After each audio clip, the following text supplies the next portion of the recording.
Europe 1. Vous écoutez Culture Média sur Europe 1, 9h30, 11h avec Thomas Hill et votre invité ce matin, Thomas. Aujourd'hui, à l'occasion de la Journée internationale des droits de l'enfant, France 2 diffuse ce soir une fiction poignante intitulée Signalement, un film tiré d'une histoire vraie, le combat d'une femme pour sauver sa nièce maltraitée par ses parents. Tu trouves qu'elle va bien, toi, ta filleule? C'est planqué sous le lit, elle tremble de partout quand ses parents arrivent, c'est pas normal. Elle est maltraitée. Qu'est-ce que t'en sais? T'as pas de preuves? Elle t'a rien dit?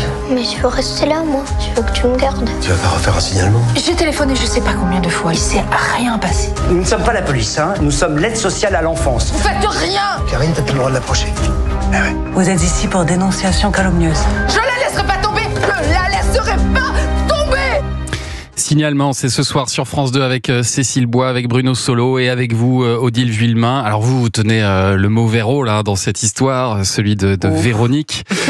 Véronique, la maman de cette petite fille, Karine, un personnage qui souffre de troubles psychologiques, d'alcoolisme, de comportements violents. Comment est-ce que vous vous êtes mis dans la peau de cette mère de famille? Est-ce que ça a été difficile pour vous comme tournage?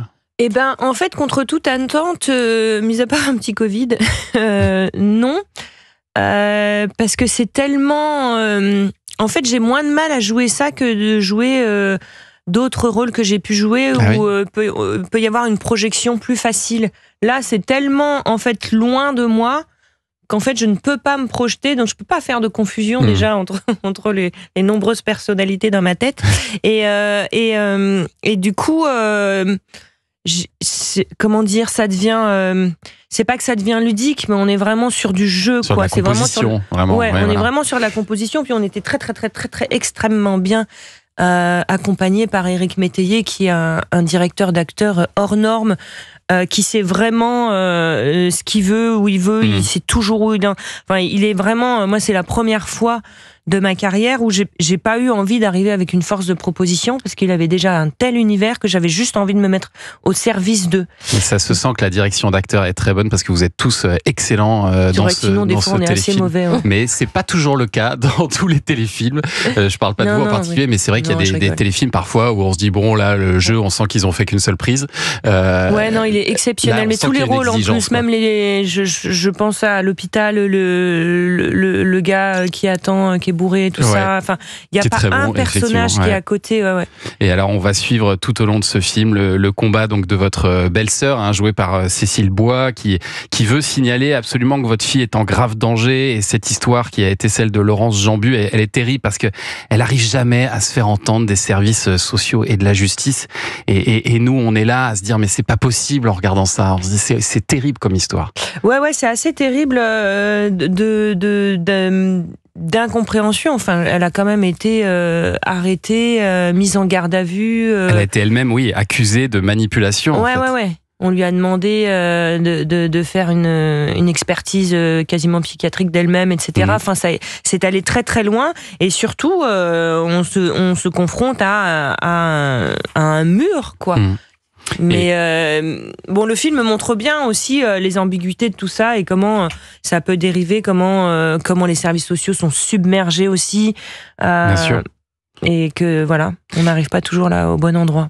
Et ce film, Odile Vuillemin, il est donc l'adaptation du témoignage de Laurence et Karine Brunet-Jambu qu'on voit apparaître à la fin du film. C'est assez touchant. Est-ce que vous les avez rencontrées, ces femmes? Oui, je les ai rencontrées pendant le tournage. Elles sont venues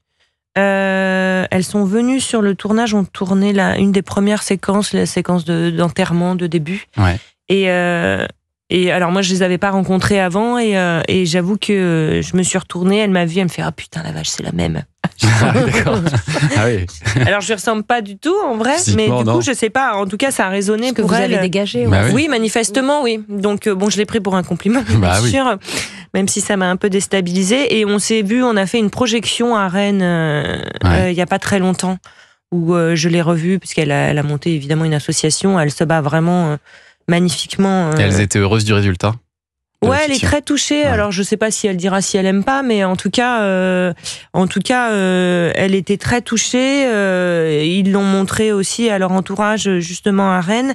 Et c'est un vrai, au-delà de, voilà, c'est un vrai sujet sociétal. C'est un vrai outil aussi, au-delà d'être une fiction voilà, qui permet. Moi, je sais que sur l'emprise, je sais qu'on avait vraiment sauvé des femmes battues quand on a tourné ce film-là. Donc c'est vraiment là où la fiction devient un outil de société pour être un révélateur, quoi. Il y a un chiffre d'ailleurs qui est terrible, qui est donné à la fin du film. 1 enfant sur 5 est victime de violences sexuelles. C'est un problème qui touche toutes les familles, toutes les classes sociales. D'ailleurs, si autour de vous, il y a un enfant ou un jeune qui est en danger, vous pouvez appeler, on le rappelle, le 119. C'est ouvert 24 heures sur 24, 7 jours sur 7. Et à noter aussi qu'à la suite de la projection de ce téléfilm ce soir, finalement, il y aura un débat en plateau avec notamment Laurence et Karine Brunet-Jambus sur la question comment protéger les enfants du danger. Vraiment, je vous recommande de voir cette fiction ce soir sur France 2. C'est à 21h05.